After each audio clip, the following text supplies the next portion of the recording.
So welcome back to Project Mike 13. Today you are joining me in the unfinished van. This is Project Caravan and you will be seeing this on this channel pretty soon. So what I'm looking for is I want an analogue bike, I want an e-bike, and I also want them to be produced or manufactured in the UK as much as possible anyway.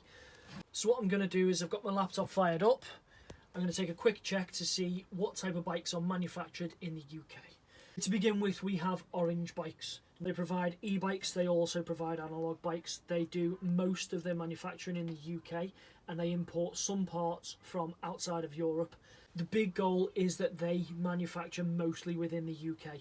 They also use a lot of components from number 2 on my list, which is Hope Bikes.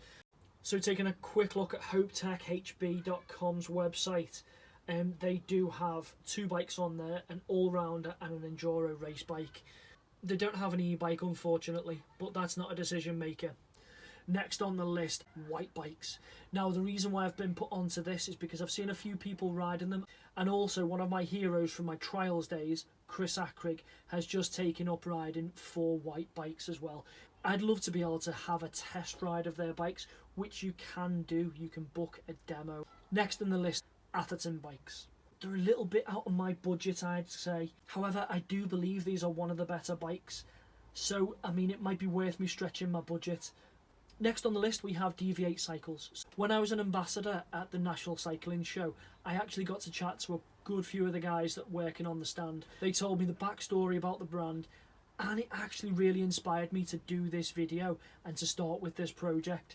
So they're based in the UK, they're actually based up in Scotland. One of the big things that really does float my boat with Deviate Cycles is the fact that it's high pivot. I love a high pivot bike. Okay, so moving on from Deviate, we now have Starling Cycles. They've got quite a range actually of bikes, which is worth me delving into, so I'm going to have a good look through. However, again, they don't have an e-bike, so that might be a downfall. But it's not a decision maker, as I said before. Next on the list, Kotick. Basically, Sai, the guy that started Kotick, he couldn't find what he wanted on the market, therefore he made his own. They do also provide hardtail and full suspension, and you can also get a demo on these bikes. If I can get a demo on a bike, I'm definitely going to try it. That is always a game changer when I'm purchasing a bike. Now, the next one on the list, Airdrop Bikes. So they do a range. They don't do e-bikes, but as I said, that isn't a decision maker for me.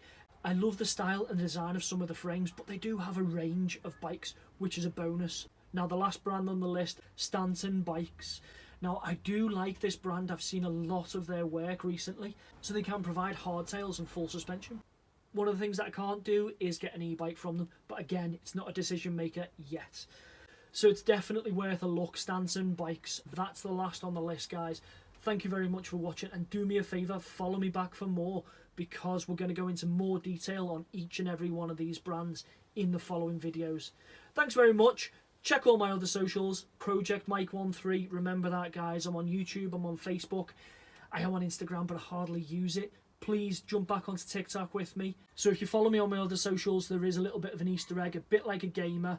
You get the chance to join in on my giveaways. If you can't be good, be careful, but always go and cycle.